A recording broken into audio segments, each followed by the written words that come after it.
NBA history, the league's greatest players have left their own indelible imprint on the game. They have raised the standard of basketball excellence and then passed their legacy to the next generation of stars. Each week, we'll look at the men who changed the game. And no one brought greater change than the pioneer of aerial artistry, Julius Erving. Dr. J is our focus this week on vintage NBA.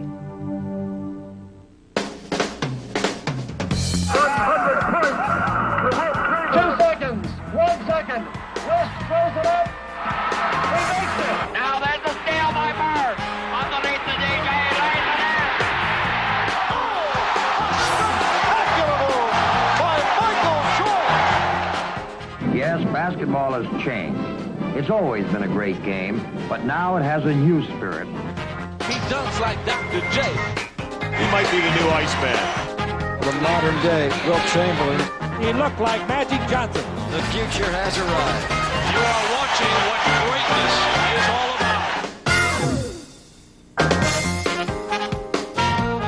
about. Hello, everyone, and welcome to Vintage NBA. I'm Robin Roberts. Each week, we'll profile a different NBA legend and do it in a way that links the past to the present. We begin with a player who revolutionized the game, the man known as Dr. J. That's right, Julius Erving. We'll look back at his career and greatest moments. We'll remember what times were like during the era in which he played, and we'll look at the legacy he left behind. One player who's drawn comparisons to Julius is the Detroit Pistons' Grant Hill. We asked Grant to relax, kick back, and reflect on the days before he was an NBA star, the days when he idolized Dr. J. So here's Grant Hill in the chair. When I think of basketball, when I first started watching it, I think of Dr. J. Floating, reaching, and spinning it in. That's ridiculous. That's so good. That's ridiculous. I remember the afro, but I remember the spectacular plays, the dunks. Oh, my goodness! Did you see that jam? I don't know how he did that. Me and my friends, we were sitting there watching the game. There was a little buzz, in our little room that we're watching, and we're just like, okay, what is he going to do now? Julius Erving! Watch this fantastic move by the doctor. Here comes Julius on Dumars, behind the back. You can't turn your head, you can't go answer the phone, can't go to the bathroom. You got to sit and watch the doctor play. It was just amazing. I mean, it was awesome. Oh my God! After what you saw on TV on that Sunday, you try to go out on a little 8-foot basket and try to emulate or copy what he did. And funny thing was, everybody wanted to be a doctor. I'm Dr. J. No, I'm Dr. J. No, I'm Dr. J. We're sitting there arguing over who's going to be Dr. J. I remember I was like 9 years old, and I was pretty tall and pretty athletic, and used to wear the high socks, and I used to try to finger roll everything and trying to be like the doctor. Reverse layups, all those different things, trying to take off in the free throw line. Maybe we're moving in a little closer, but all of that. And of course we had the afros too,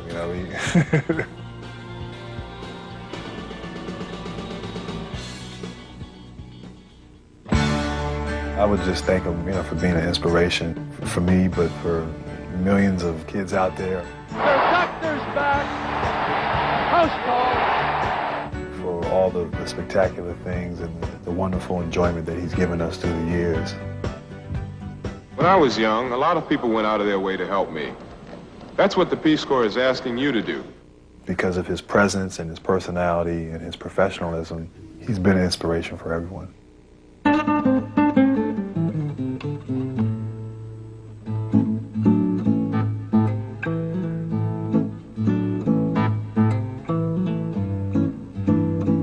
dunks like Dr. J.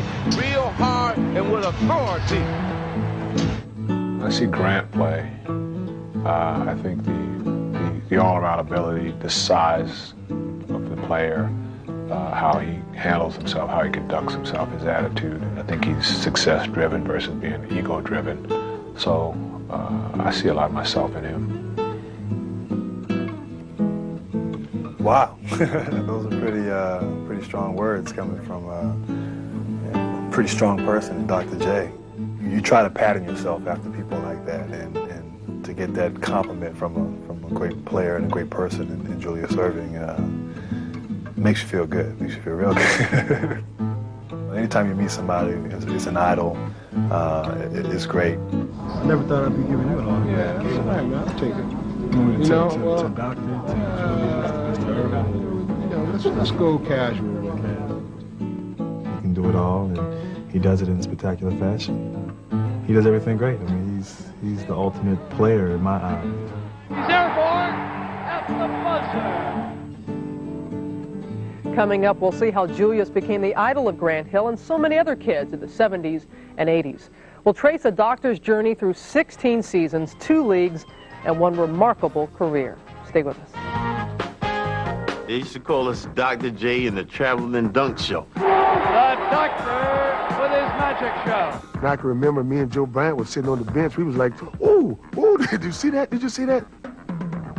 Welcome back, everyone, to Vintage NBA. For 16 years, Julius Erving put on one of the greatest shows in sports, and his achievements speak for themselves. Erving won 3 championships, 4 MVP trophies, and scored over 30,000 points, placing him 3rd on basketball's all-time scoring list. But numbers alone can't begin to measure his impact. It was Dr. J who helped save the ABA and then revitalize the NBA with his flair and creativity. Along the way, he left a lasting impression on everyone who loves the game. I looked up to Julius Erving, Dr. J. I thought he was not only a great player, but also a wonderful human being. You know, growing up, I really liked Dr. J. I mean, the things he did on the court, especially above the rim, as a kid, just made you keep your mouth open in awe.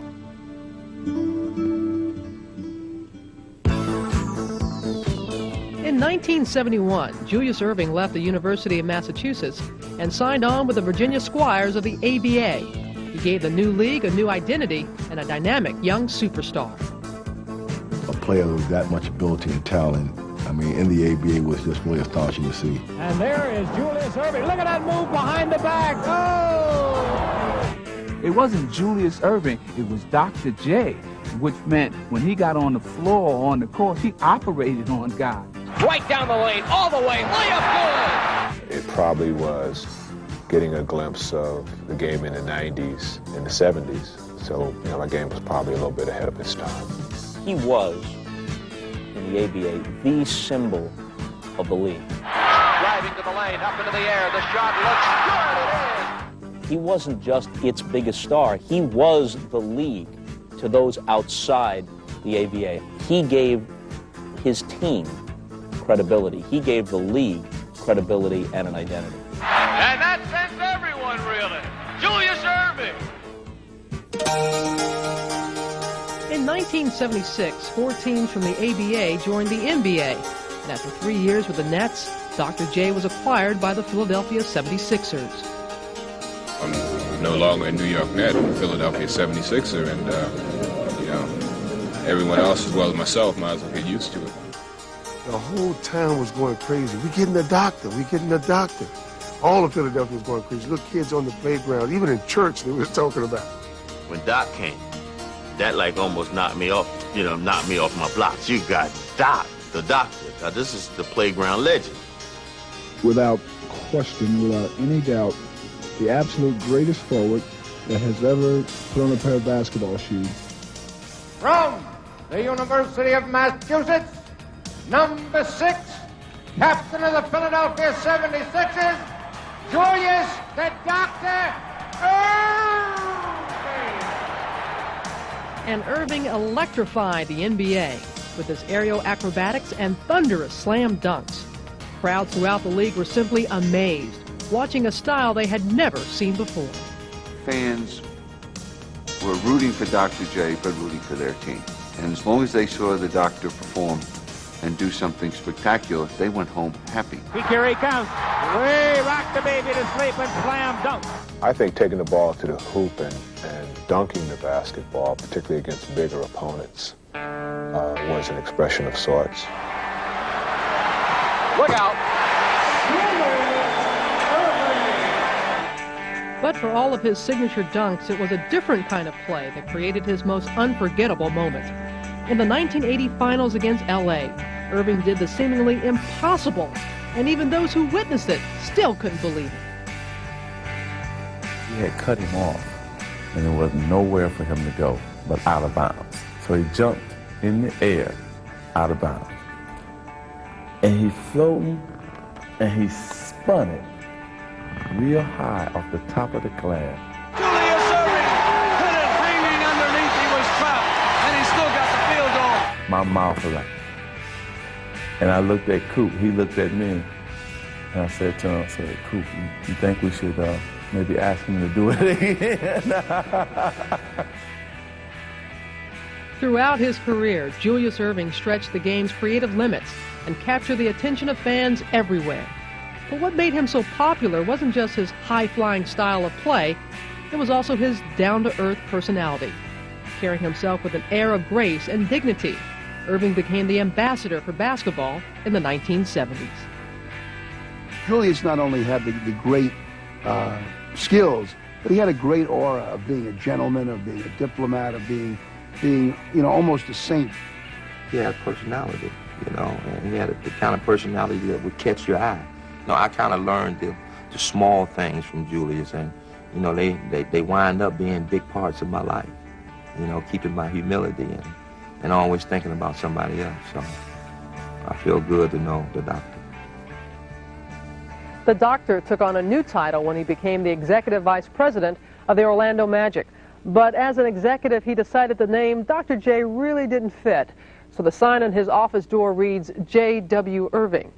His hair has a bit of gray now, but the biggest difference is that there's a lot less of it. Coming up, we'll remember his trademark afro as part of our look back at how Julius helped define the 70s.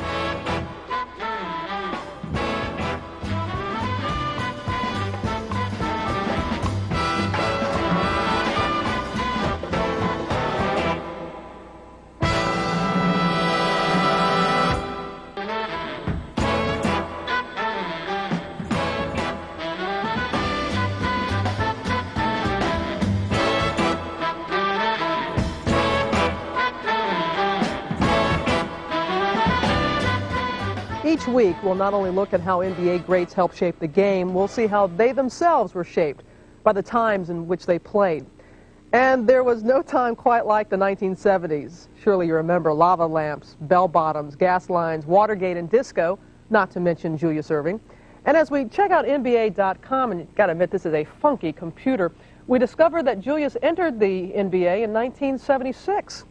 And one of the year's biggest hits, playing on 8 tracks everywhere, was Fly Like an Eagle by the Steve Miller Band, which is exactly what Julius did back in the 70s.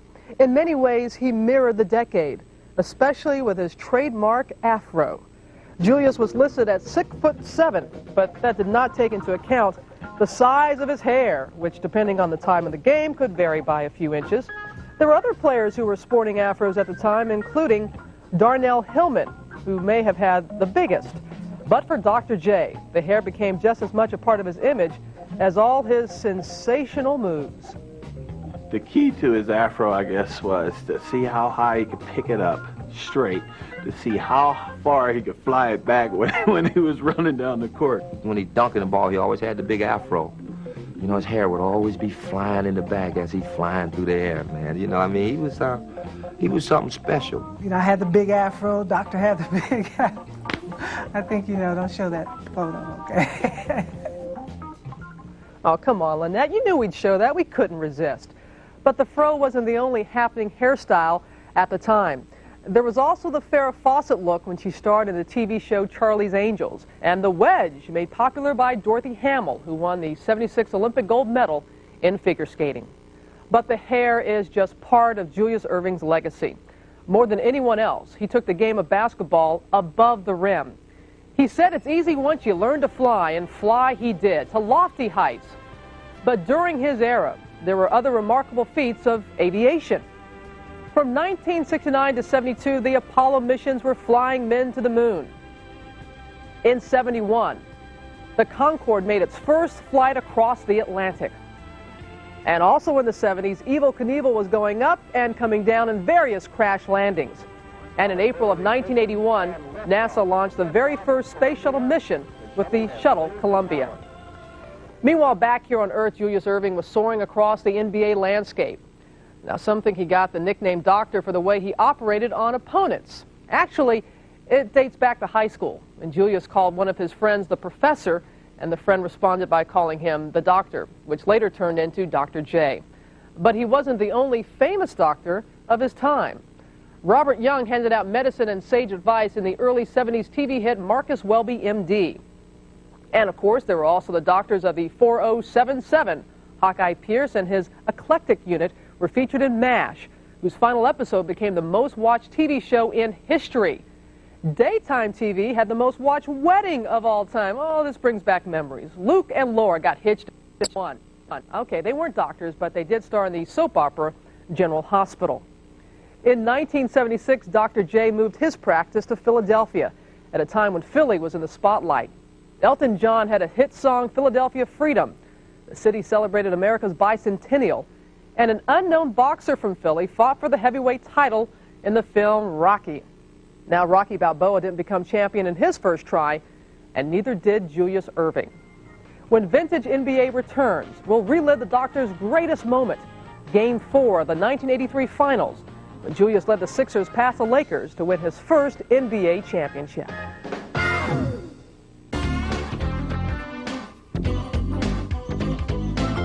When Julius Erving joined the Sixers, it was widely predicted they'd win the championship. But few could have predicted just how long the journey would be. Philadelphia reached the finals 3 times in 6 years, only to lose each time twice to the Lakers. But in 1983, the frustration came to an end. Facing LA once again, the Sixers won the first 3 games.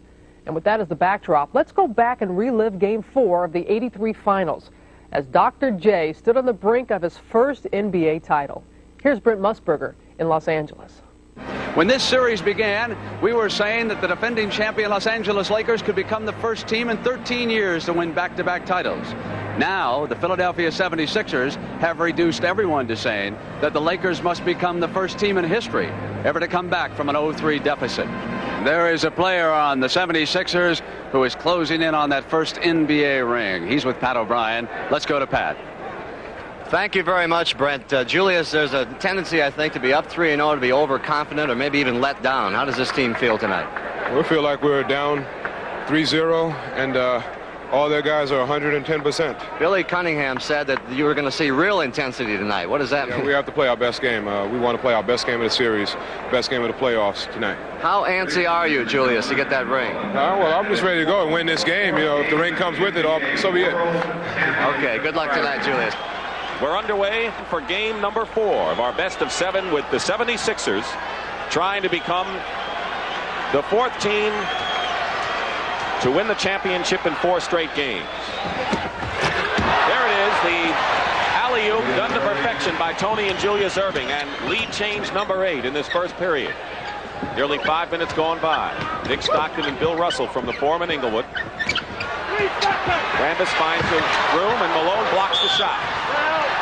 Philadelphia ball.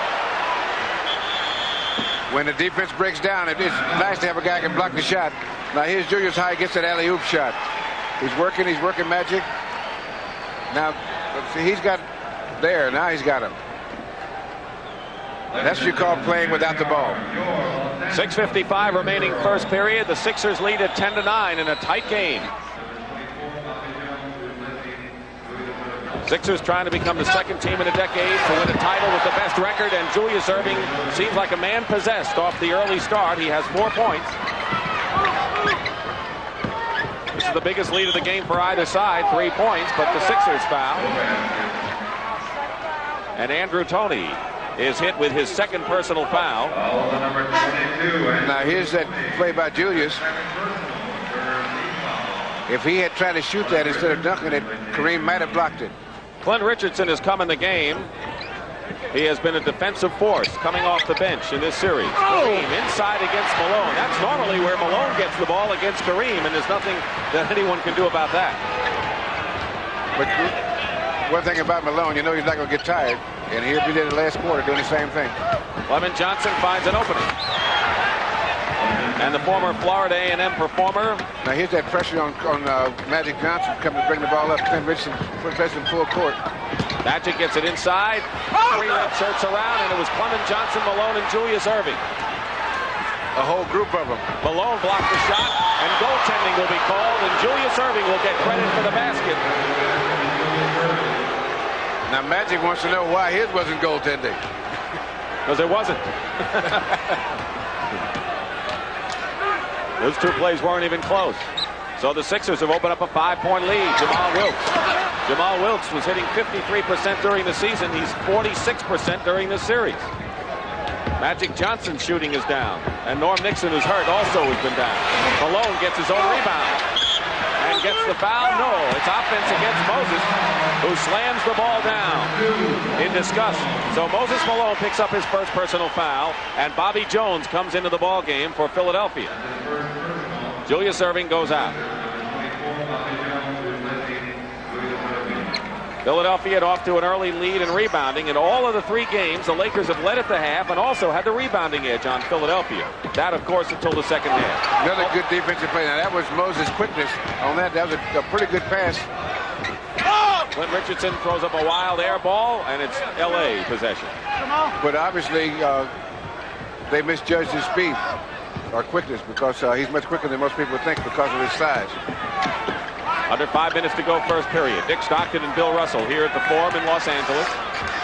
3 games to none. The Sixers lead the Lakers. Jones is all over Jamal Wilkes. And fine defense by Bobby Jones. Clement Johnson with the rebound. Cheeks has Rambis on him. They think it's a mismatch because Magic is trying to guard Malone. He takes advantage of it. They found him. That's one thing the Lakers haven't done, is taken advantage of an open man when they've had a man free inside. Philadelphia has, as they did there.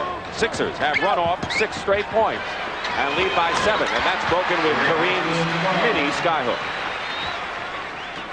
Crowd is still arriving, but most of the seats, practically all of the seats, are filled right now. Cheeks against Cooper. Offensive foul. The Lakers are playing pretty good defense because they have a very quick team out there now. 22 on the shot clock. Bobby Jones on Cooper. Clint Richardson picks up Magic, and another foul on Philadelphia, and the Lakers will go to the line. Now I think what they're going to have to do, Mike McGee is a great shooter. He's going to have to shoot. Yes, and he's out there, and he's so nervous. That's the last thing in the world he's thinking about is shooting the ball. He just want to get rid of it so he doesn't hurt anything, you know. But he's got to go ahead and assert himself and take those open shots. What does Pat Riley want to get from Mike McGee? Well, he wants him to, while he's out there, play good defense and hold the fort. Don't make a lot of turnovers. Don't get burned too bad defensively. And if you got an open shot, put it in. 1-point lead for Philadelphia. And the Sixers playing for the last shot of the period. Kareem has 12 points, far and away the leading scorer of this period. Julius has 6 of the 7 men who have scored. Wild shot, 5 seconds to go. Cooper looks up at the clock and pulls up for the shot. A 3-pointer. We got a long way to go in this game. 1 period is history, but the Lakers have taken the lead on this 3-point shot by Michael Cooper. He basically could have been the whole show of that team, but he let Moses Malone do what he had to. He let Andrew Toney do what he had to. Bobby Jones was one of his all-time favorite teammates, a classic unselfish player. So in his heart, Julius Erving was as unselfish a guy, I think, that ever came along. You know, when 2 teams get to that final stage, you know, one's going to succeed and one is not going to succeed. The one that doesn't succeed isn't a failure. They're only a failure if you quit. It seemed as if Julius and the Sixers might have to wait a little longer for the championship. In Game 4 of the '83 finals, the Lakers were desperately trying to avoid a sweep, but Philadelphia was determined to close things out. And down the stretch, the doctor would take matters into his own hands. So let's rejoin Dick Stockton and Bill Russell midway through the 4th quarter. The Forum is rocking here in Inglewood, California. That's the story. 6:36 remaining in the 4th period. The Lakers trying to hold on, a lead by 5. At one point, they had a 16-point lead. It was 14 before that at halftime. Lakers have had it narrowed to 3. And Philadelphia obviously coming on, and Moses Malone has 22 points and 19 rebounds. Here's the alley-oop to Cooper. Doesn't work. Bobby Jones. And the Sixers trying to cut it to 3. Cheeks does exactly that. And Philadelphia is making their 4th period run now. Johnson. Wilkes. Moses, his 20th rebound of the ball game. He led the league with an average of 15 during the year. Tony. And it could have been one. Now, a bad pass. Kareem overthrew Jamal Wilkes as he hangs his head. What a game this man has played. Marvelous. He's doing everything he can. I know he wishes he had that pass back, though.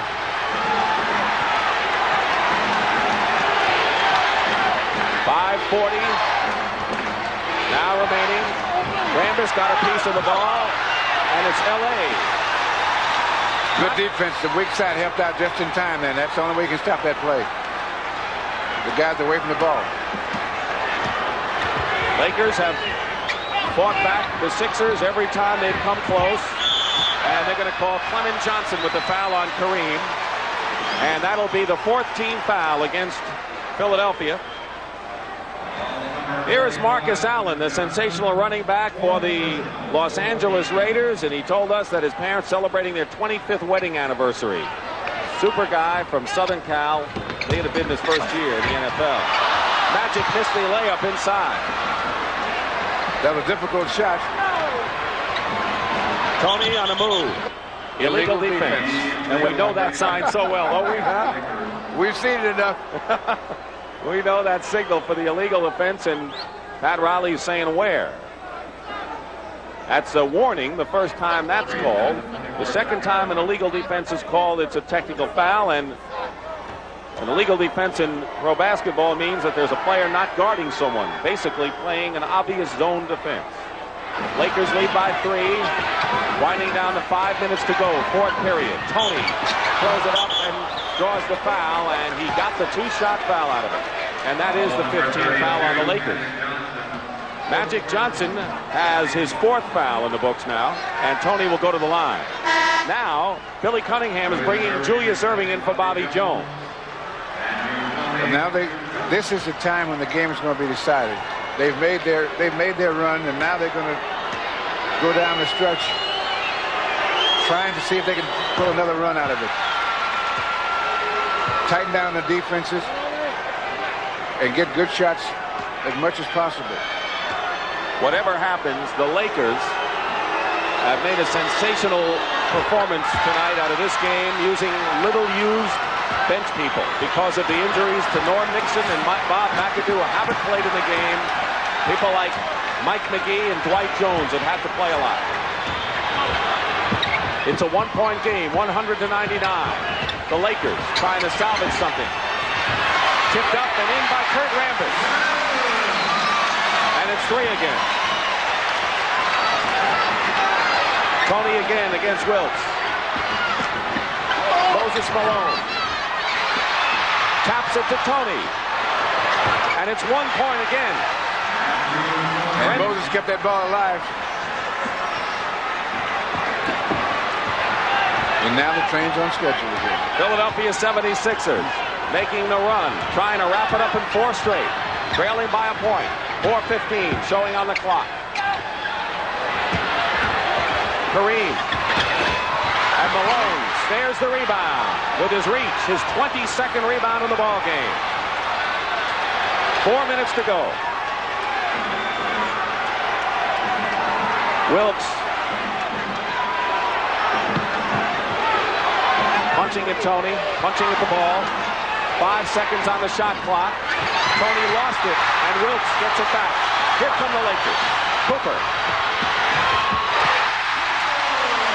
And the Sixers want a timeout after that Cooper basket, but Wilkes got the measure of Andrew Toney on their 1-and-1 duel at the other end. Now the question is, with the score 104-101 Lakers and 3:35, when Ellie goes on offense again, will they go to Kareem, which they did considerably the last time? Malone knocked it away. Still Philadelphia ball. They have 11 seconds to try a shot.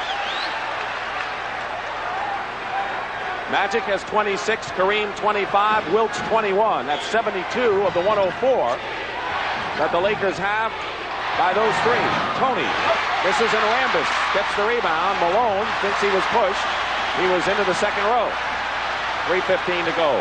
Fourth period. 3-point lead. And they'll call a foul on L.A. and 5 on Kareem. Now what Magic called for was Moses went out of bounds on the last rebound and said, beat him up, Cap, and try to get inside and shoot. So Kareem is playing now with 5 personal fouls, and he's got to play with 5. Lakers have no other choice. 3:03, winding down to 3 minutes to go in the game. And a push by Wilkes. And Tony can try to bring the Sixers to within 1. For Jamal, that is his 4th foul. Lemon Johnson is asked by Earl Strom to quietly move along to the lane. I don't think that's... All right, Dick, he asked him. All right, he said, get over here. Tony has 22 points. And what Tony's doing is carrying the load for the Sixers offensively. And in a lot of teams, this would be a bad thing. But what he does is allow them to concentrate on defense. He is 11 of 12 at the free throw line, so under 3 minutes to go. It's 104-103 Los Angeles. Lakers over the limit in the foul. Sixers have committed 14 fouls. Kareem. And it's 3 points again. At one time, the Lakers owned a 16-point advantage early in this third period. Philadelphia has come to within 1 on several occasions. Maurice Cheeks gets inside and is pushed, so he'll go to the line. So Philadelphia is drawing fouls at least. They're making the Laker defense break down, especially on the weak side. That's the 5th personal foul on Michael Cooper, Russ. So with Bobby Jones, by the way, coming in, replacing Clement Johnson. Cooper has 5 and Kareem has 5. I would think that if this game were to move into overtime, that might be a disadvantage for the Lakers. They're undermanned as it is. Cheeks can come within 2 as he missed the first.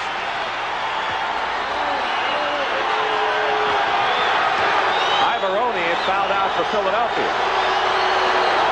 But the Lakers have 2 of their key men with 5 personal fouls. And now the Lakers call a timeout. They have 2 timeouts remaining. And with 2:24 remaining in the fourth, it's L.A. 106, Philadelphia 104. It was our time because we really believed in ourselves, and there was a chemistry there and a spiritual harmony that just made that the best team that I ever played on or was ever associated with, and that's special. Getting 12 men to think as one and have one common goal was so satisfying and rewarding as a coach, and I wish every coach in the NBA could truly experience that. We're getting a sizzler here in Game 4. Pat Riley trying to keep his wounded team alive in this championship. Force a Game 5, and we'll be there Thursday at 9 o'clock from Philadelphia if the Lakers win. They have 15 seconds on the 24-second shot clock, and the Sixers playing their usual tight team defense. Kareem, and it's knocked away by the doctor, and here he comes. A big play and a tie. They've come all the way back from 16 points under 2 minutes to play. Our 4th tie against the Philadelphia Trap Rambis.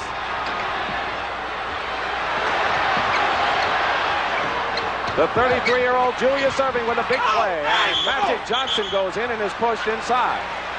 That's the 15th foul against the Sixers. And that's that team defense. But they're playing the passing lanes, and Julius is as good at that as anyone. He and Bobby Jones are particularly good at that, playing in the passing lanes. That's how he came up with that steal. Bobby Jones, 4 fouls. Magic Johnson.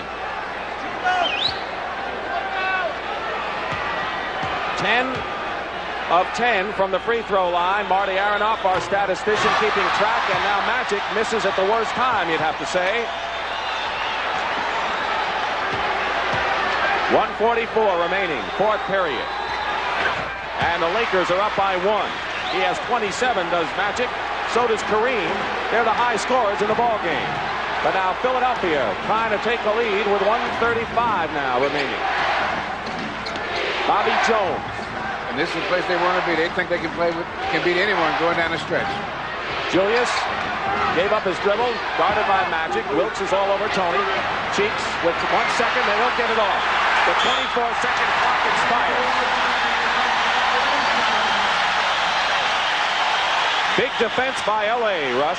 And the Lakers have to score this time down. You got to take advantage of that. When you can get a turnover like that, when they don't get a shot off, you've got to nail it down by scoring on it. 1-point lead for L.A. Cooper. Into Kareem. Double team, skyhook. Short. And Malone gets it out to Maurice Cheeks. 76ers looking to take the lead. And they will.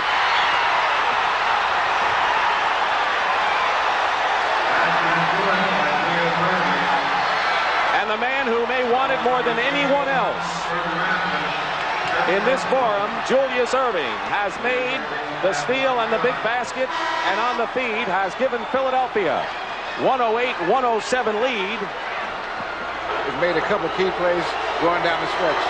And it's when you get them, right? It's like your block shots when you play with the Celtics. All right, the Lakers, if they needed to score last time down, Russ, I'm sure they need to do it now. 50 seconds. Magic. Bottled up. Cooper. Into Kareem. Got Malone and Cheeks on him. Foul. And if it had gone in, it would have been a three-point possibility. Cheeks has some words for Earl Strom, who says stop right there. For Maurice Cheeks, that is his third personal. Andrew Toney comes in for Clint Richardson. We know why he's in.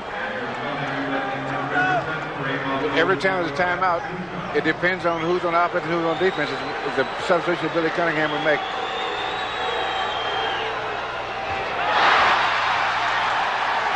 The Lakers are 9 of 11 from the line this half.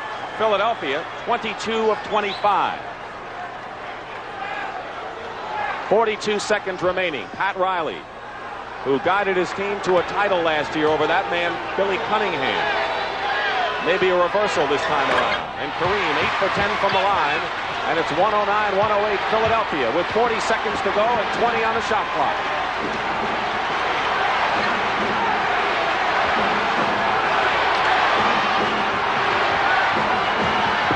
Julius with 10, with Magic guarding him. Erving outside, hits a big one. A big basket. And a 111-108 Philadelphia lead, and the Lakers call their last timeout. And the Sixers are doing exactly what they thought they could do. They come in, stay in the ball game, maintain their poise and patience. All right, L.A., 24 seconds to go. They need 3 points to tie. Michael Cooper will inbound. Sixers won that championship in '67 with Wilt Chamberlain, Chet Walker, Luke Jackson, Wally Jones, Hal Greer. Three-point attempt by Cooper is short, but it's last touched by Toney.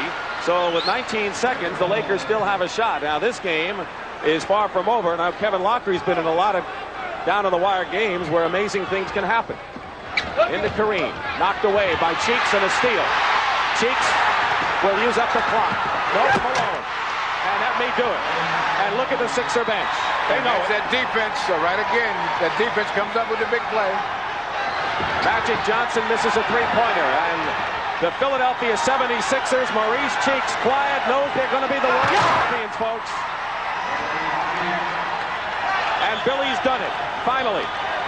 That's 1 second left on the clock. I don't think they're going to play that 1 second. Pat Riley and Billy Cunningham, Warriors, great coaches together. They're both great young coaches. They asked Julius Erving, would you rather win it at home? And he said no, because that would mean 72 hours more of wondering, and I've wondered long enough. Julius has his ring. Moses Malone did what Philadelphia wanted him to do. The champions of the NBA 1982-83. Congratulations, Doc. How does it feel now? You've waited so long for that NBA championship. Well, 7 years is a long time, but it was well worth the wait. Doc, take me through those last hectic minutes. You scored the last 7 points for them. The first field goal comes on the steal. I think it was just a matter of opportunities coming. There you go, Bill.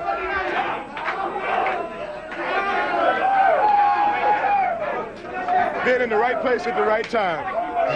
They put so much concentration, I think, on Andrew and Moses, it just opened me up right at the end.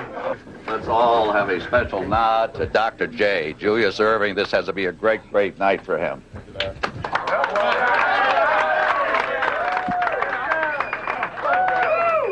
So after years of playoff disappointment, the Sixers finally had a chance to celebrate. Julius Erving's teammates said their motivation wasn't just to win it for themselves, but to win it for the doctor. And for Julius, it marked the crowning moment to his career.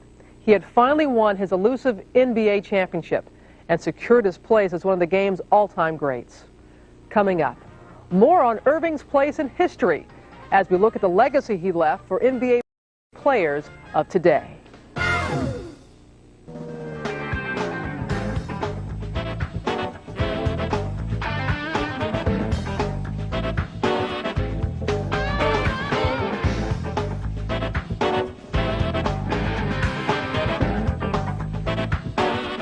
As we profile Julius Erving, it's interesting to trace his lineage and see just where he's taken the game.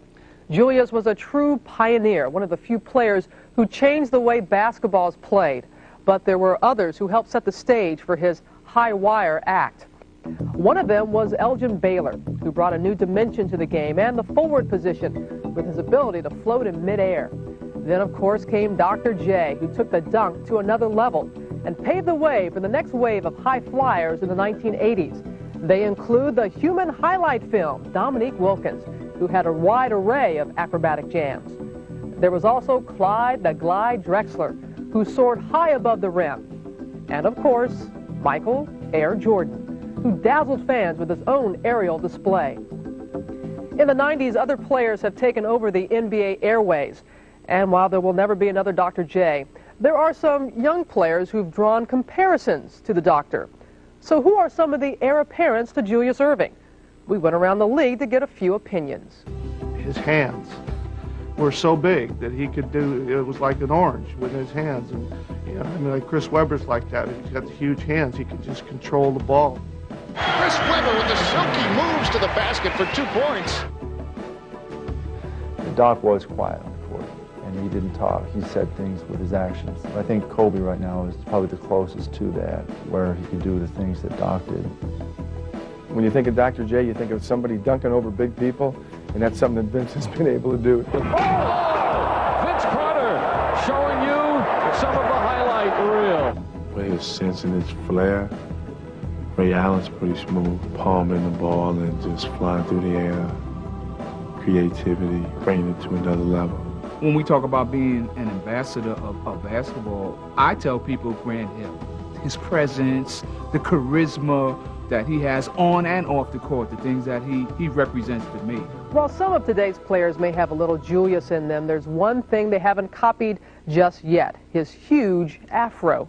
Since the doctor's era, NBA hairstyles have come in all shapes and sizes, including the braided cornrows of Philadelphia's Allen Iverson. Another look that's catching on around the league are the dreadlocks, worn by Charles Oakley and several other players. Now, if you want retro, like 50s retro, there's Chris Mullin and his buzz cut. No need for mousse or fancy stylists, any barbershop will do. And one player who's gone back to the old school, at least somewhat, is the Lakers' Kobe Bryant. He's got a fro, but it doesn't stack up to Dr. J's.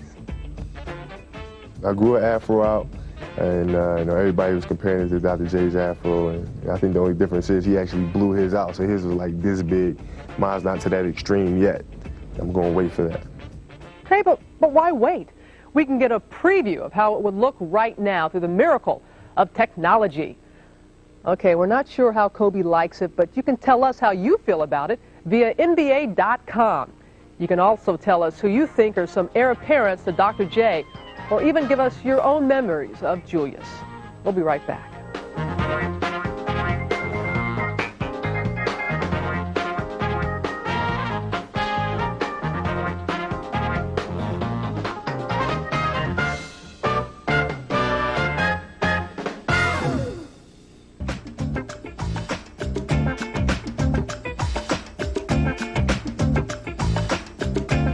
As the 1987 season began, Julius Erving announced that would be his final campaign.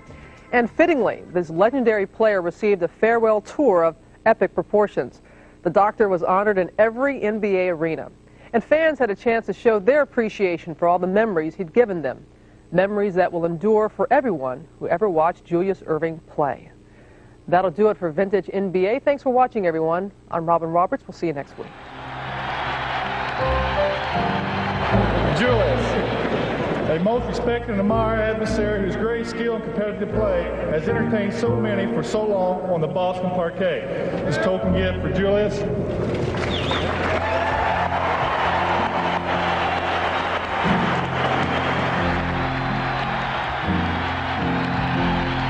Julius Erving's jersey number 32 is now officially retired. No one will ever and should ever wear the number again in a Philadelphia 76er uniform. Number 6, Julius Erving,